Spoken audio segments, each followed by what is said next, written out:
Hello student, मैं doctor Bharat Kumar और आप लोग पढ़ रहे हैं जनसंख्या वृद्धि का सिद्धांत।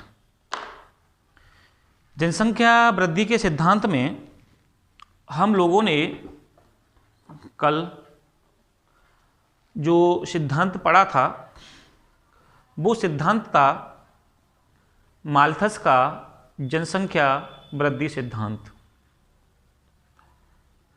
आज हम लोग जो सिद्धांत पढ़ेंगे उस सिद्धांत का नाम है अनुकूलतम जनसंख्या सिद्धांत, ऑप्टिमम पॉपुलेशन थ्योरी। जो ऑप्टिमम पॉपुलेशन थ्योरी है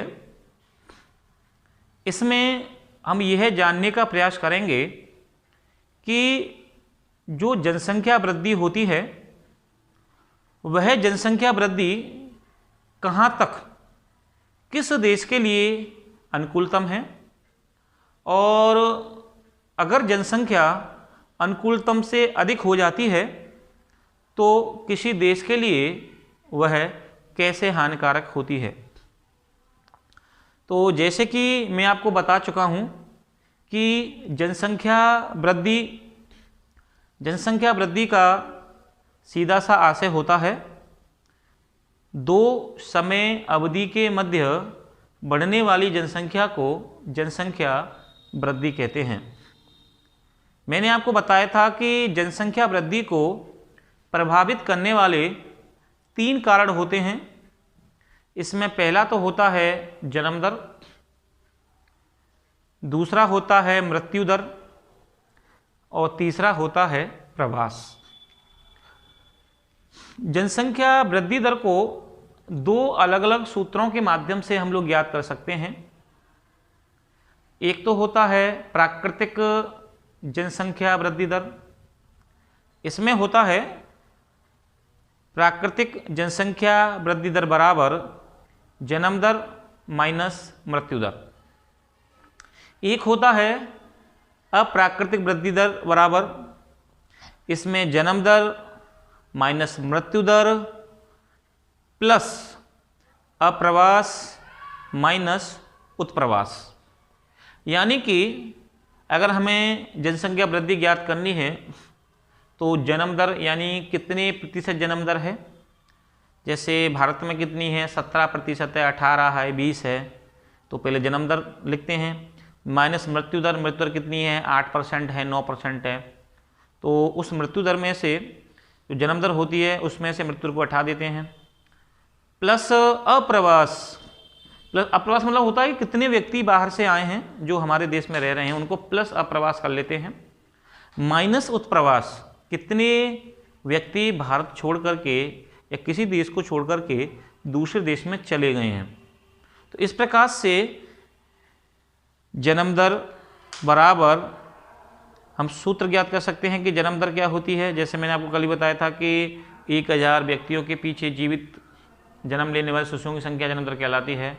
मृत्यु दर क्या होती है, मृत्यु दर 1000 व्यक्तियों के पीछे मरने वाले व्यक्तियों की संख्या मृत्यु दर कहलाती है। तो इस प्रकार से हमसे ज्ञात कर लेते हैं। अब हम लोग आ जाते हैं सीधे सिद्धांत के ऊपर।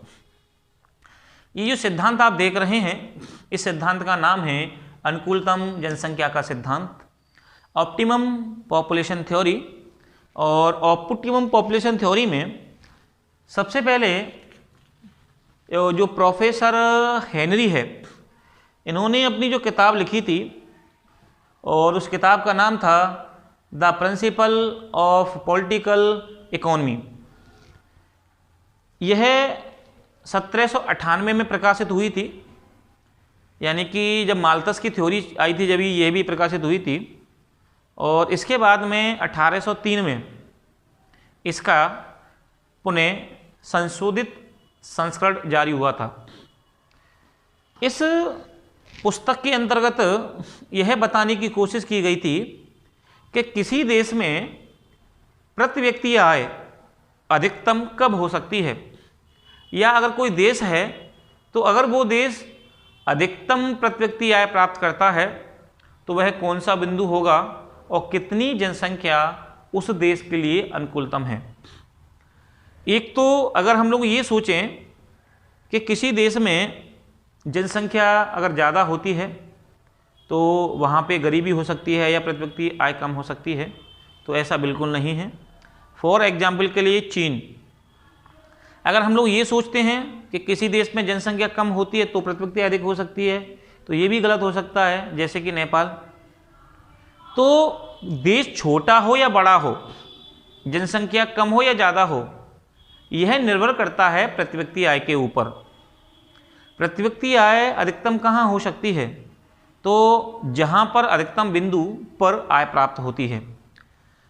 अगर हम लोग इस डायग्राम को देखेंगे तो प्रोफेसर हेनरी ने सबसे पहले अपनी किताब में the principle of political economy में प्रति व्यक्ति आय को दिखाया था, लेकिन अनुकूलतम जनसंख्या का जो सिद्धांत है वह सिद्धांत एडविन कैनिन, एक अर्थशास्त्री रहे हैं प्रोफेसर एडविन कैनिन। इन प्रोफेसर एडविन कैनिन ने सबसे पहले अनुकूलतम जनसंख्या का सिद्धांत दिया और ये समझाने का प्रयास किया कि किसी देश की जनसंख्या किस बिंदु पे आकर के अधिकतम आय प्राप्त करती है, और जो बिंदु अधिकतम आय प्राप्त कर लेता है वही हमारे देश की अनुकूलतम या ऑप्टिमम पॉपुलेशन होती है। इन्होंने बताया कि मान के चले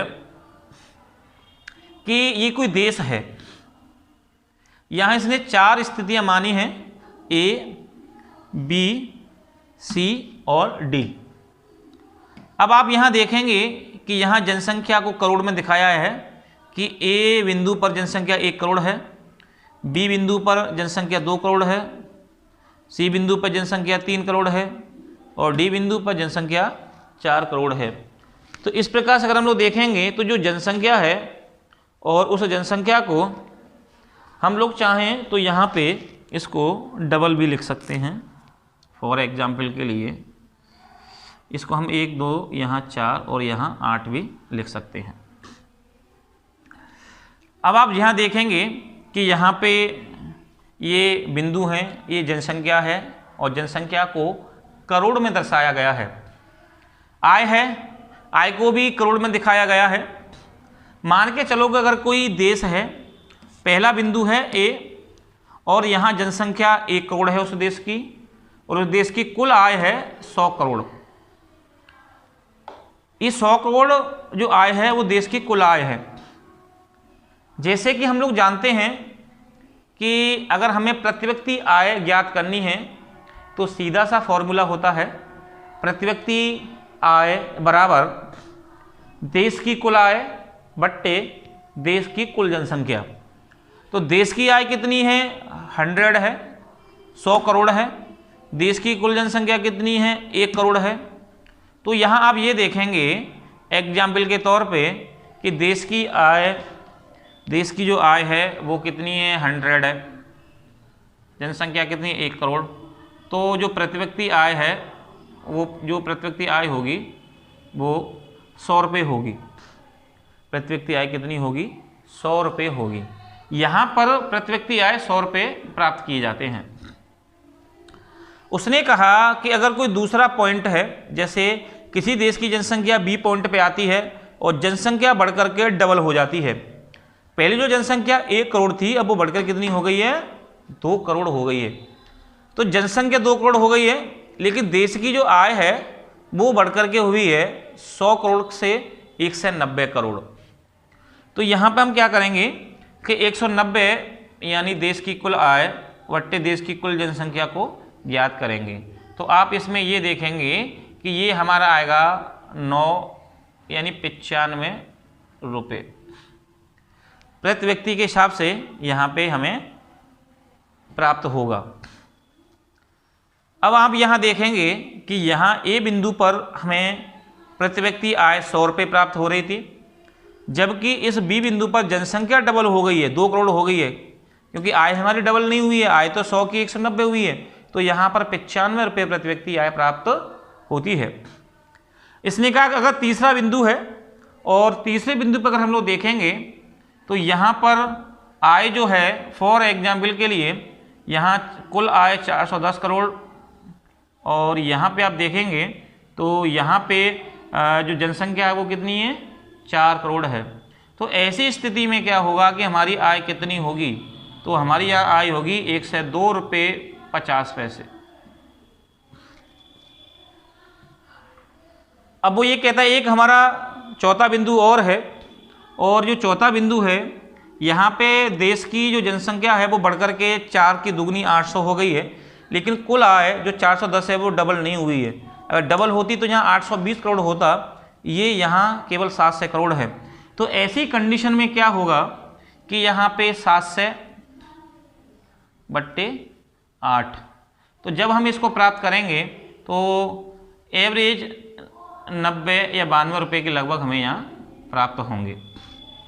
तो यहाँ आप देख पा रहे होंगे कि 4 स्थितियाँ हैं। ए पे 100 रुपये व्यक्ति, बी पे 95 रुपये व्यक्ति, सी पे 102.5 रुपये प्रति व्यक्ति, और डी पे केवल 90 या 90 रुपये के लगभग प्रति व्यक्ति आय प्राप्त होती है। तो इन्होंने ये समझाने का प्रयास किया कि वह बिंदु जहां हमें अधिकतम आय प्राप्त होती है वही देश की अनुकूलतम जनसंख्या होती है।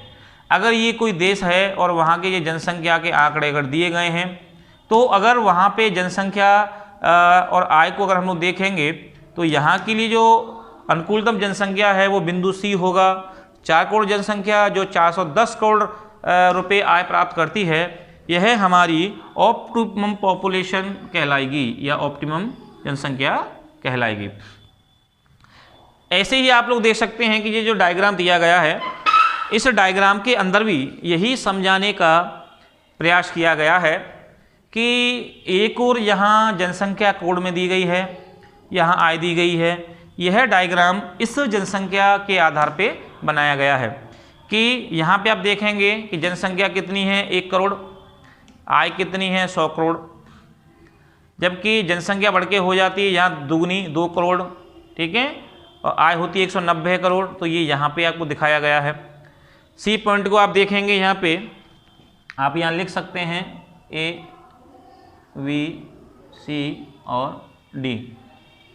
तो यहाँ ए बिंदु जो होता है, यहाँ पे आप देख पाएंगे जनसंख्या कितनी है 1 करोड़, आय कितनी है 100, 2 पे बढ़कर के 190, 3 पे 410। ये थोड़ा सा लाइन अगर आप देखें गौर से तो एकदम खड़ी लाइन है, यानी यहाँ ग्रोथ ज़्यादा हो रही है आय में, जबकि ये जो लाइन दी गई है वो भी इतना एकदम कर्व सीधा नहीं है। तो इसका मतलब ये है कि हमारा जो सी बिंदु है ये प्रति व्यक्ति आय को दिखाता है, और ये जो प्रति व्यक्ति आय जो होती है वह किसी देश के लिए अनुकूलतम जनसंख्या होगी। अनुकूलतम जनसंख्या का ये सिद्धांत जनसंख्या और उस देश में उपलब्ध संसाधनों के आधार पर बनाया जाता है, या किसी देश में जब संसाधन ज़्यादा होते हैं और वहाँ पे लोग भी ज़्यादा होते हैं और वो लोग संसाधनों का कैसे प्रयोग कर रहे हैं, जब वो सही ढंग से प्रयोग करेंगे तो आय स्वतः बढ़ जाने लगती है। तो संसाधन और जनसंख्या दोनों के आधार पर यह प्रति व्यक्ति आय निर्धारित होती है। और प्रति व्यक्ति जो आय होती है, क्योंकि अगर कोई देश धनी है तो वहाँ प्राकृतिक संसाधन ज़्यादा होंगे, जैसे अमेरिका है, तो ऐसे ही जब वह व्यक्ति ज़्यादा संसाधन उपयोग करेगा तो आय स्वतः बढ़ने लगती है। तो उसी के आधार पर यहाँ जनसंख्या को और प्रति व्यक्ति आय को दिखाया गया है। तो ये रहा आज का सिद्धांत, अनुकूलतम जनसंख्या का सिद्धांत, जो कि प्रोफेसर केनिन ने दिया है। एडविन केनिन ने यह सिद्धांत में किसी देश के लिए अनुकूलतम जनसंख्या को दिखाया है। कल हम लोग पढ़ेंगे नया सिद्धांत, जनांकीय संक्रमण सिद्धांत। Thank you.